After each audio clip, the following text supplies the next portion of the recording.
matter? What is it? It's another case for Nick Carter, Master Detective. Yes, it's another case for that most famous of all manhunters, the detective whose ability at solving crime is unequaled in the history of detective fiction, Nick Carter, Master Detective, presented by the three great Linex home brighteners, Linex Clear Gloss, Linex Cream Polish, and Linex Self-Polishing Wax, created by Acme, America's great producer of Acme quality paints.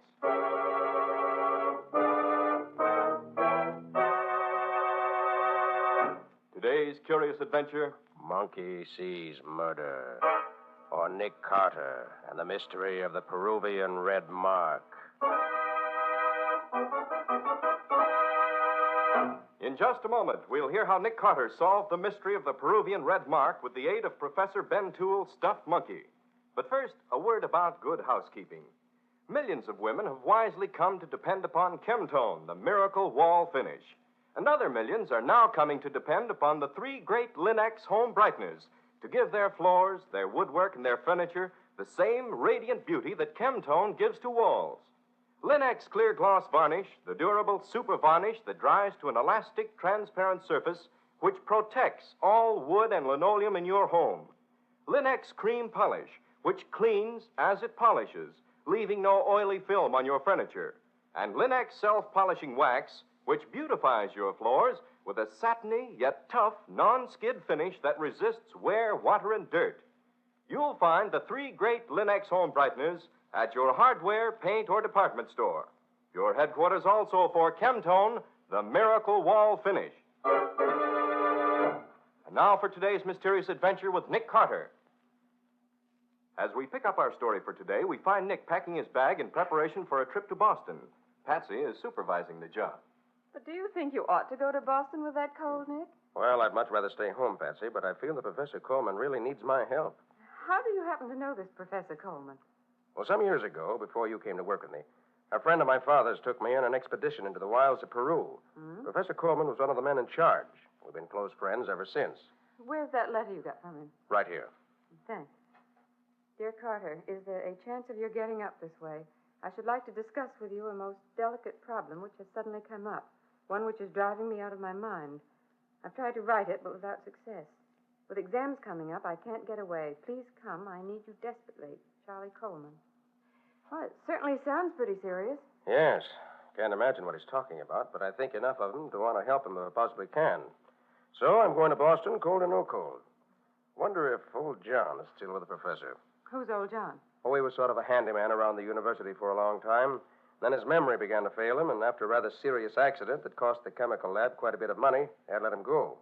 Professor Coleman took pity on him and gave him a job as his housekeeper. Old John idolizes the professor. When do you get there, Nick?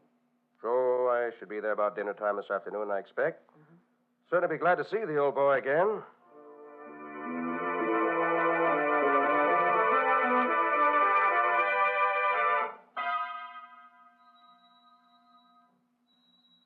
Suppose I should have phoned before coming. Stupid of me. Door's open. Not even latched. That's odd. Anyone home? You here, Professor? Hello? Well, guess I might as well go in and wait for him. Professor! What on earth? Shot. Right through the head. Not long ago. John! John! Well, obviously, it's a case for the police. Operator. Police headquarters, please. Police headquarters. Yes, sir. Who's there? Oh, it's you, John. Yes, sir. Oh, how are you, Mr. Carter? Police headquarters, Sergeant Donnelly speaking. This is Nick Carter, Sergeant. I want to report that Professor Coleman of 4873 Beacon Street has been murdered. I just found the body. Don't leave the house. I'll have someone up there right away. I'll wait. Goodbye. Did I hear you saying on the phone that he was dead? Yes. Where have you been, John? Well, I've been out. Yes, I know, but where? Well, he said for me to go over to Logness Hall to a lecture. He ain't really dead, is he? You're just saying that, ain't you? He told you to go out. Why? Well, I don't know. Maybe he was expecting company. He told me to go. Whom was he expecting, John? Well, I don't know. Maybe the man who was here twice already asking for him. The man who looked kind of like the professor himself. I see. John, tell me, Do you know anyone who would want to kill the professor? Oh, no, sir. No, indeed. Well, what about this man who looks like him, who came here twice, you say? Oh, he just came. The professor was out each time, so he went away. Did he leave his name? No, sir, he didn't. Just looked sad and went away. You told Professor Coleman about this man, didn't you? Oh, yes, sir. And what did he say when you told him? Well, he seemed sort of troubled, sir. He kept asking me what the man looked like and what he said and what he did and all like that. You think the professor was afraid? Well, I don't know. Maybe a little. Oh, I'll go let him in, Mr. Carter. All right, men, wait here. I'm Captain Jeffrey, Police Department. You the man who phoned us? Yes, I'm Nick Carter, an old friend of the professor's. His body is in the living room there. Okay, thanks. We'll look the place over. Then I'd like you to tell us what you can about it. Wait here, will you?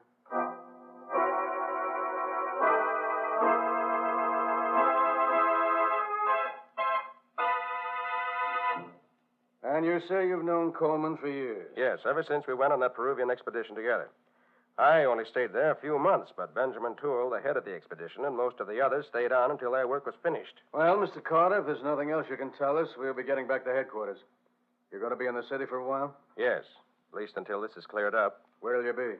I imagine Ben Toole will want me to stay with him when he knows I'm in town. He generally does. I see. You can get me there if you want me.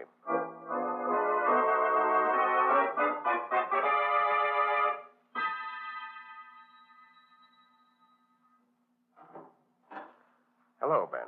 Carter. Nick Carter. Well, this is a surprise.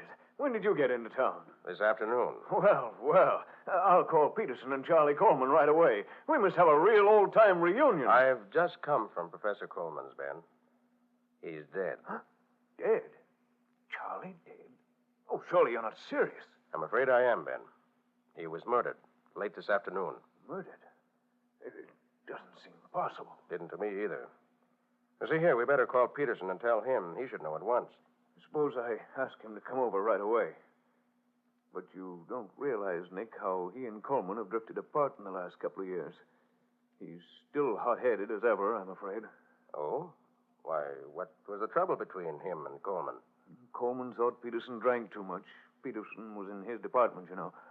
And Peterson thought it was none of Coleman's business what he did outside of ours. Once they actually came to blows, very briefly. I see. I suppose Pete will take over Professor Coleman's job now. He was in line for it, wasn't he? Yes, with a nice salary increase, too. Well, I'll give him a ring when he gets here. You can tell us both all the details.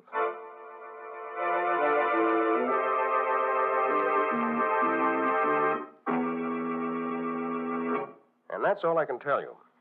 I don't suppose, Peterson, that you have any more idea than Ben does what the problem was that Coleman wanted to discuss with me. Not the slightest, Carter. You and I were scarcely on as intimate terms as that. Of course, I'm sorry that he's dead, but I don't expect to go into mourning for him. We're all sorry he's dead. He was a good man and a good scientist. Yeah, I've got to be running along. I have work to do. Nice to have seen you, Carter. Now, wait a minute, Peterson. Let's drink a toast to Coleman's memory before you go. No, thanks. I've stopped drinking. Since when? The stuff was beginning to get me. I was beginning to do things without knowing it. You've changed, Peterson. Things like that didn't used to worry you. Yes, I know. Guess I'm getting older. Well, good night. I'll see you again if you stay around a few days, Nick. I'll let you out if you must never go. mind, Ben. I know my way around here. Good night. You'll stay here with me, of course, Nick. I'd be glad to, Ben. Rather hoped you'd ask me. Before we turn in, I'd like to show you the work I've been doing. My book on the expedition, you know. Oh, yes. How's it coming along? Nearly finished at last. It's been a terrific job to correlate all that material that we gathered in that year in Peru. It's not the money I'm after, you know. It's recognition. Recognition for all those months and years of hard work and perseverance. I'm getting old, you know, and I may not have... What is it, Ben? Look here. All over my manuscript. These red marks. Oh, what do they mean? You know what this is, don't you? The mark that's scrolled all over these papers? Why, it looks like a big red letter F. Is it? After you left the expedition and went back to New York, we found one of our head guides murdered in his tent one morning. And on his face and all over the walls of the tent, written in his blood, was the same symbol. The natives told us it was a message, a warning, a promise of death. But who in the world could have... I don't know. I don't understand it at all. First Charlie Coleman murdered, and now this. Oh, what can it mean? I don't know, Ben. But the best thing to do right now is call the police. It's undoubtedly linked to Charlie Coleman's death some way.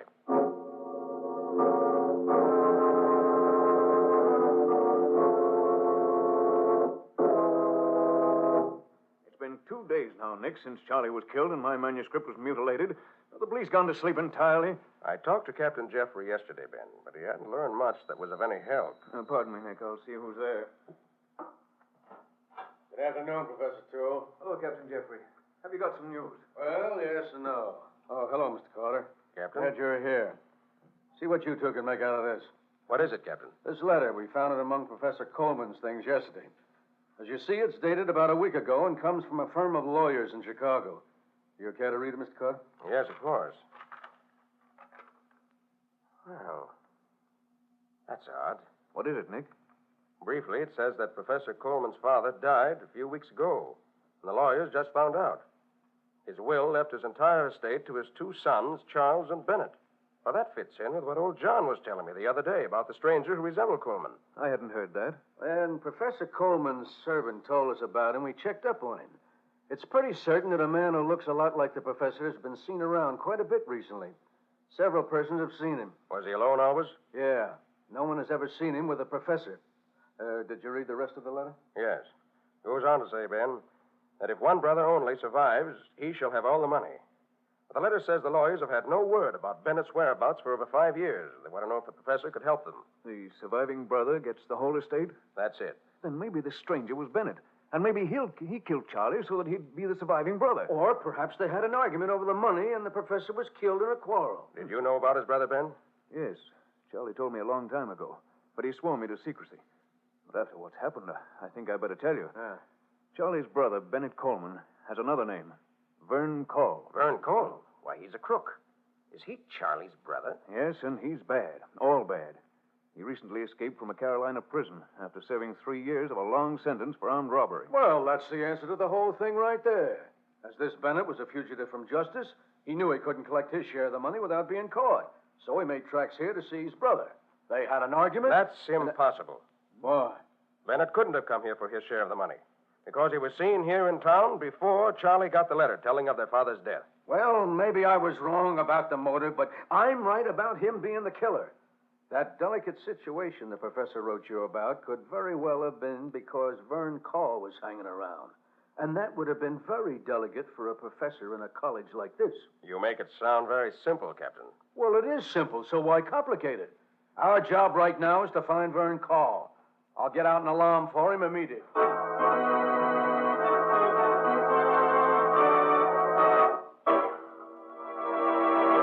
So Professor Coleman has a brother who's an escaped convict. He's been seen near the scene of the crime. That seems to be the obvious answer. But is Nick himself satisfied with the solution, or do his suspicions point in another direction? We'll see in just a moment. These are days when your folks are likely to come tracking into the house with wet boots and galoshes. And those tracks can mean a great deal of work for you homemakers. Not only do you have to wipe up the floors, but it's quite likely that moisture may impair the floor finish. So here's the wise thing to do. Protect the floor surfaces in your home with Linex Clear Gloss Varnish. It's easy to brush on, and it leaves your floors and linoleum with a lustrous finish that keeps its beauty a long, long time. For Linex Clear Gloss provides an elastic, transparent finish that really wears. It actually resists damage by hot grease, boiling water, fruit acids, perfume, even alcohol. And it lessens your housework amazingly, for it keeps dirt on the surface where you can wipe it away easily with a damp cloth. Depend on Linex Clear Gloss, the super varnish. Thousands of wise homemakers have found it the finest household protective finish in their experience. So ask for it at your dealers. Linex, L-I-N-X. Linex Clear Gloss Varnish. You'll find all three great Linex home brighteners and Chemtone, the miracle wall finish, at hardware, paint, and department stores everywhere.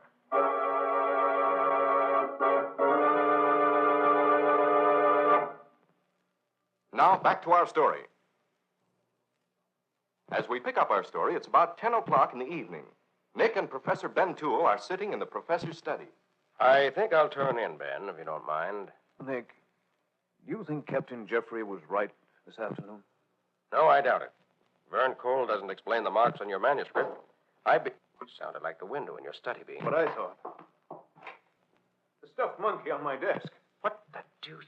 Somebody moved the monkey from the top of the bookcase down onto my desk. put the dunce cap on him and put that card in his hand. That red ink sign on the card. The same as the one that was on your manuscript, isn't it? Yes, Nick. The same sign. It's come again. Is your window locked? No. No, it isn't. That's how we got in. But who, Nick, and why? Ben, this card is fastened to the monkey's paw by a hunk of chewing gum. Chewing gum? Yes. Ben, I'm going out. I don't yet know why this stuffed monkey was placed on your desk, but I think I know who did it.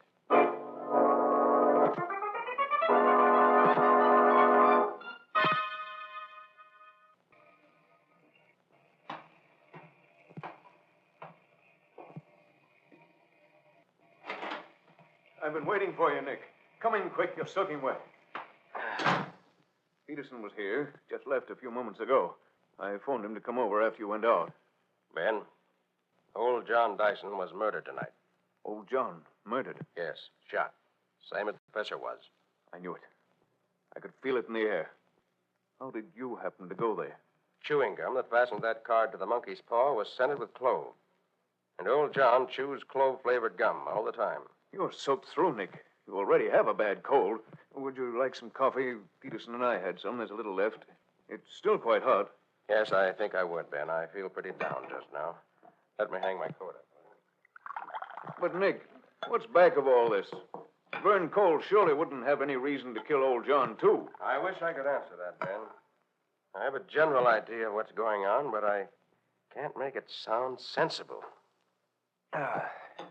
Second cup of coffee was just what I needed. I think if you don't mind, Nick, I'll go to bed. I'm all in. Certainly, Ben. Run along. I'll sit here for a while and finish my coffee and try to think things out.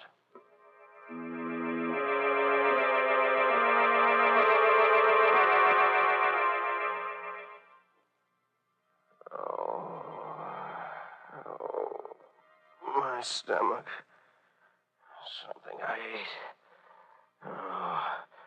Or drank. My coffee. That poisoned coffee.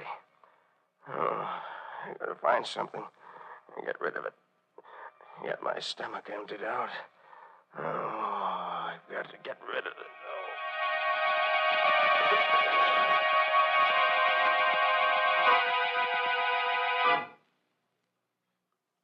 How are you feeling now, Ben? A little better. We nearly died, Nick. Don't I know it? Feel sure that if I'd retired at a reasonable hour, I should have died without ever getting out of bed.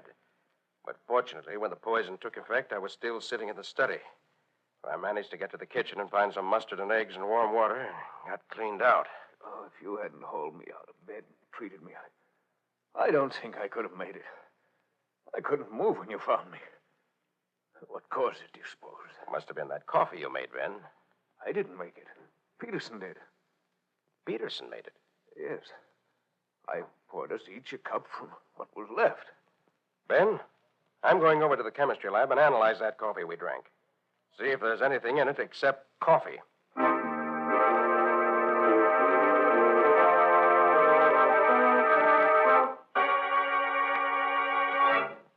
You found there was arsenic in the coffee left in your cup, Carter? Unquestionably, Captain. Enough to have killed us both many times over. And Toole says Peterson made the coffee. Yes. Say, Peterson was with you on that Peruvian expedition, wasn't he? Well, yes, he was, but there's no motive, Captain. Yeah. Oh, by the way, the alarm I sent out for Vern Call, or Bennett Coleman, if you prefer, has brought results. He's been in a hospital in Alabama for the past month with a broken back. Victim of a hit-and-run driver. I was right then. I thought it was funny he and Charlie were never seen together. Huh? Then who was the stranger who looked so much like Professor Coleman? Hey, maybe Peterson can tell us something about that. He's got a lot to explain before he's in the clear.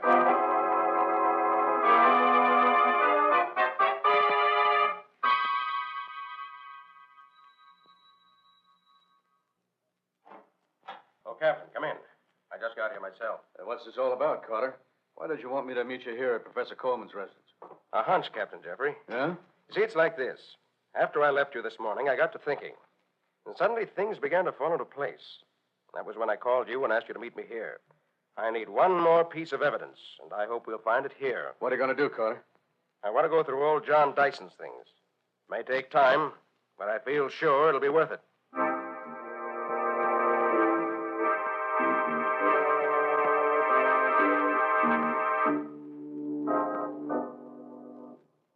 Well, if you can find any place in this room that you haven't gone over with a fine-tooth comb, I'll eat it.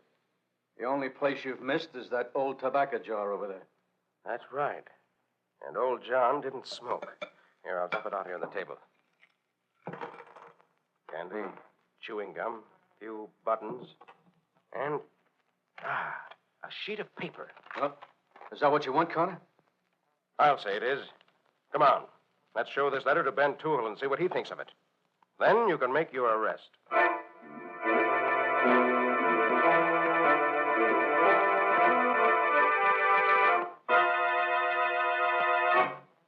This is Ben's room.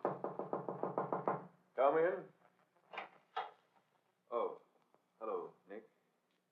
Captain Jeffrey. Have you found something? Yes, Ben. We found this. Here. I see. Where did you find it? In old John's room. In the tobacco jar. Tobacco jar. I didn't look there. I thought I looked everywhere. Even at murder, I was a failure. Like everything else. Yes, Ben, you've made a mess of your whole life, I'm afraid. You know what I did? Yes, I know everything. Well, I guess it's time for me to take over here. I'm sorry, Professor Toole, but you're under arrest for the murder of Professor Coleman and old John Dyson. The attempted murder of Nick Carter. I'm sorry, Nick. I've always liked you. But I couldn't stand the thought of being known as a failure in my chosen profession. I hope you understand. Yes, Ben, I do. And I'm sorry for you. But murder is never the answer. It can't be. Although most murderers find it out too late.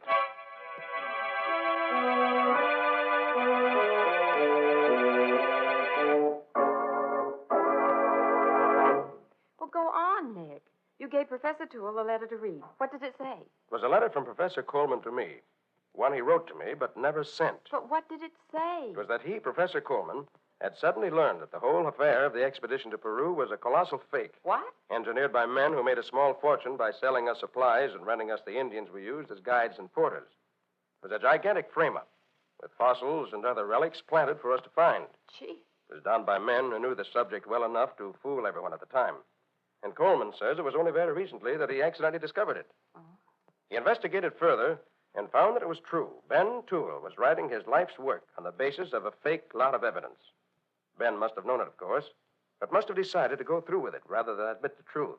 Gosh, what a terrible thing it would be to find that the biggest thing in your life was phony. Exactly, Patsy. So terrible that when Ben found Coleman knew, he resolved to kill him before he could tell anyone. So he made himself up to look like Coleman and hoped to be taken for his brother. But they were never seen together. That was my first clue. Oh?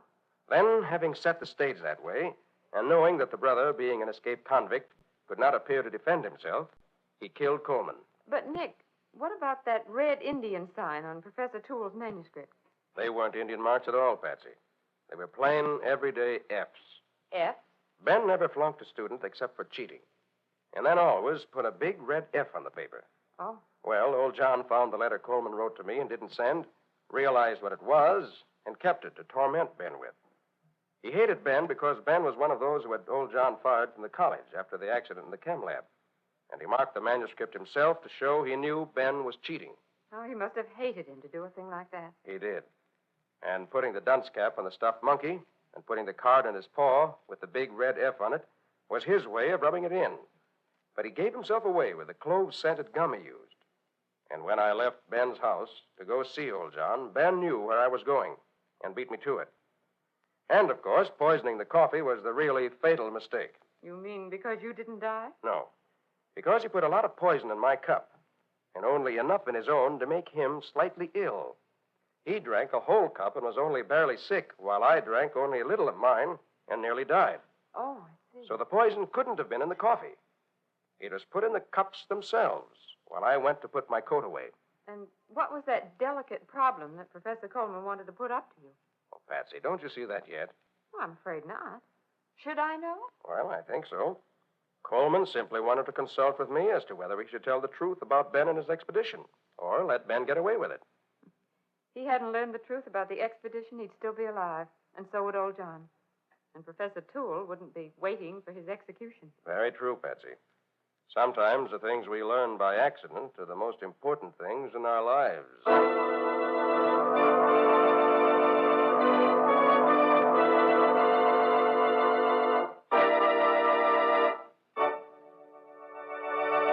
In just a moment, Nick and Patsy will bring you a preview of next week's exciting case. But first, note this. Pleasant surroundings make you happier, calmer, more contented, don't they? That's why thoughtful homemakers make a point of keeping their homes pleasant, shining bright, and sparkling clean. Thousands of American women have turned to the 3 great Linex home brighteners to help them with this task. For instance, Linex cream polish for fine furniture gives your household things a handsome, lustrous look in half the time. That's because Linex cream polish cleans as it polishes, saving one whole step in your cleaning day routine. Only one quick application is needed to remove that cloudy accumulation of dust and previous polish. And at the same time, Linex cream polish does away with messy fingerprints and helps conceal ugly scratches. And it leaves no oily film to attract more dust, to make more work. There's no doubt about it. Linex cream polish is a really worthwhile shortcut to furniture upkeep. It's the modern way to protect your fine belongings. So make a point of asking your dealer for Linex cream polish. Get all 3 great Linex home brighteners. Remember, that's Linex, spelled L-I-N-X. You'll find them all. Linex self-polishing wax, Linex cream polish, and Linex clear gloss varnish at your nearest hardware, paint, or department store.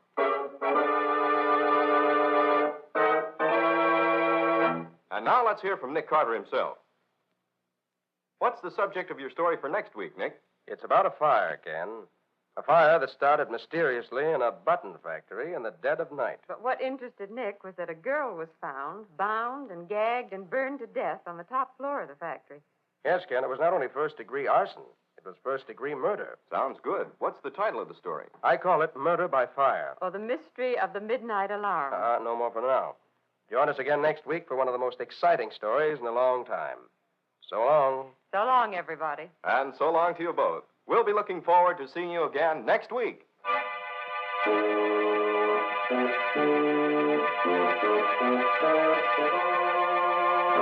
Next week at this same time, listen to another curious experience of Nick Carter, Master Detective, entitled Murder by Fire. Or Nick Carter and the Mystery of the Midnight Alarm. Nick Carter, Master Detective, is featured in Street and Smith magazines. Lon Clark is starred as Nick, with Helen Choate as Patsy.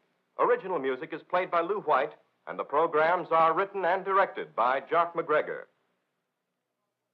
Nick Carter, Master Detective, is presented each week at this same time and over these same stations by the 3 great Linex home brighteners.